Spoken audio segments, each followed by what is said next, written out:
Very much for this opportunity. Okay. Jon, I want you to know how proud I am. And also, I want you to think about Mom, how proud she would be, too. So,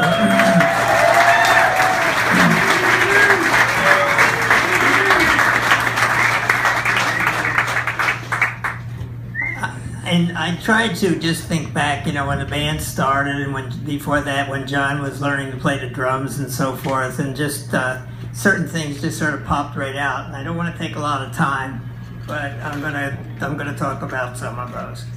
First of all, he was in like maybe 2nd or 3rd grade when we were saying things. He said maybe he wants to play the drums because he would sit at the dinner table and continually tap, you know, a glass or the dishes or something like that.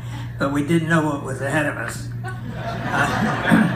Then a friend gave Jon a little drum set, and that's it's like an adult getting a car.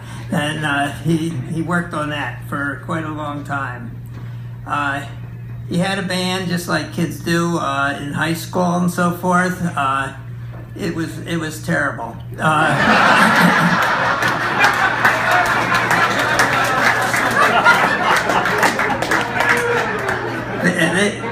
They would come over always to our house to practice because, you know, the drums, that you don't want to have to cart them around all the time too. And they'd play in the basement. My wife had, Jon's mother had she would go to the top of the staircase there, and after she couldn't take it anymore, she would flick the lights 3 times, and that meant go.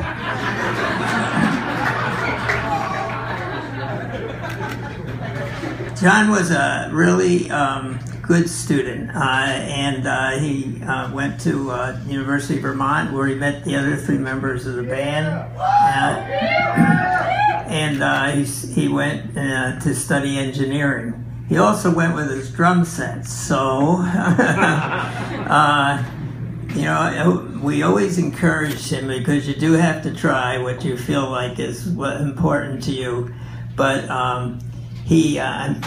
the 4 of them got together. They were playing in places where they didn't make any money, and they had a band that was going to play in a dormitory for a dormitory party. And he called me in Syracuse and said, "Hey, Dad, you want to come up? And we have a band, and so we're going to play."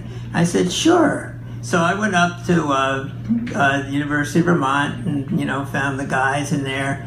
And there were a lot of kids there waiting for the band to play. And I would say within 45 minutes, there was 1 person left.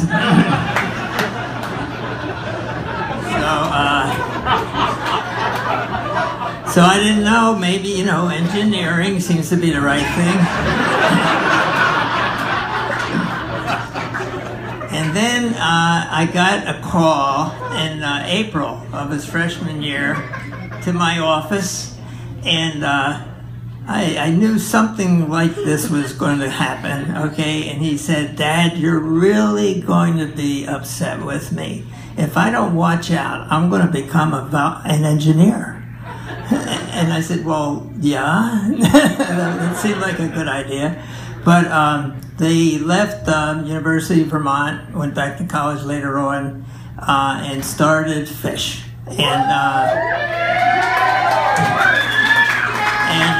that's been an unbelievable happening with our families, respective families. Most of the parents were very involved. We followed the band, and we've been so proud.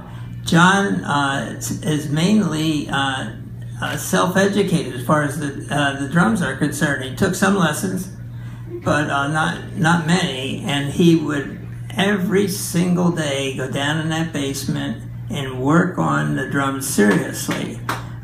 He would play records of famous drum musicians and try to imitate, and every single day. And the thing is, it's 33 years or what of Phish, and he is still practicing every single day.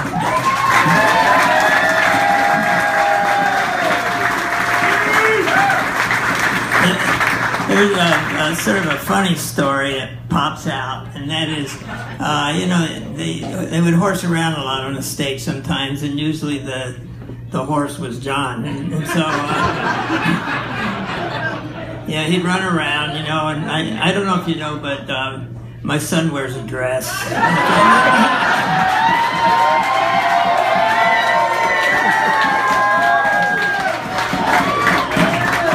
Anyhow, we were in Somerville, just outside of Boston. They were going to play in Somerville.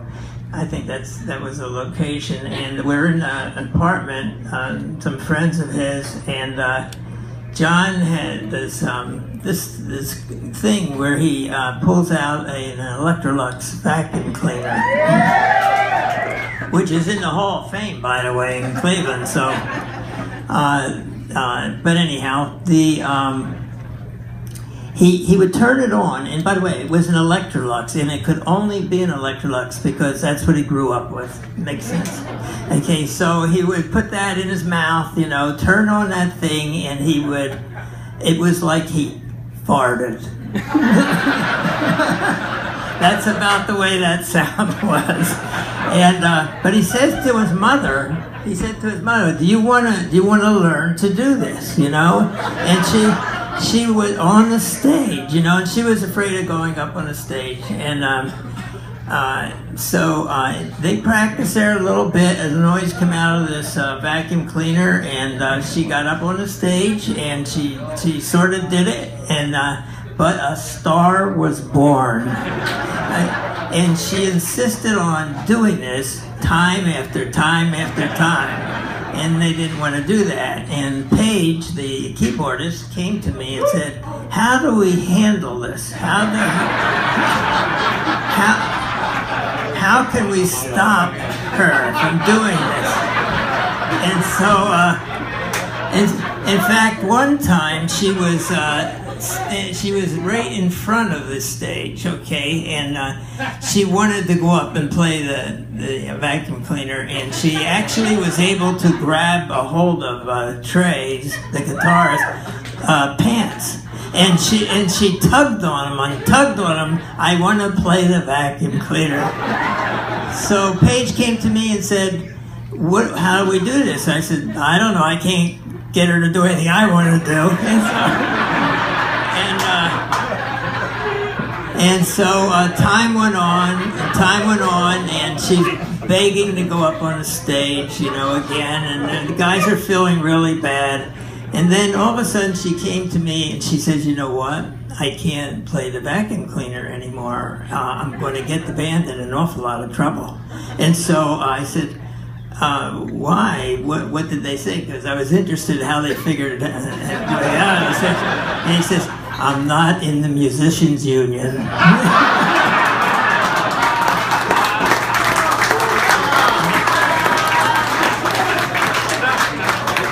So I'm not going to take any more time, but I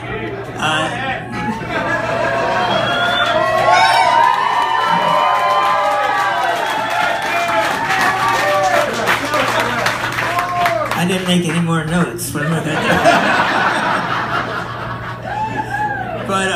Jon is an example of hard work, as all you people too have experienced. But I mean dedication, hard work, practice every single day, including now. He practices before every concert. He disappears and practices. He practices all the time, and working on something new. I don't always understand what he's doing because he plans a lot of these drum music with sort of a mathematical background. He sort of lays it all out and he explains it to me. I get the idea, but he is just you know, when your kid comes to you and they want to do this or they want to do that, you know, sometimes it is the right thing to encourage them to do what doesn't seem to make the best sense at the time. And so I think there's a real lesson in that. Okay, thank you.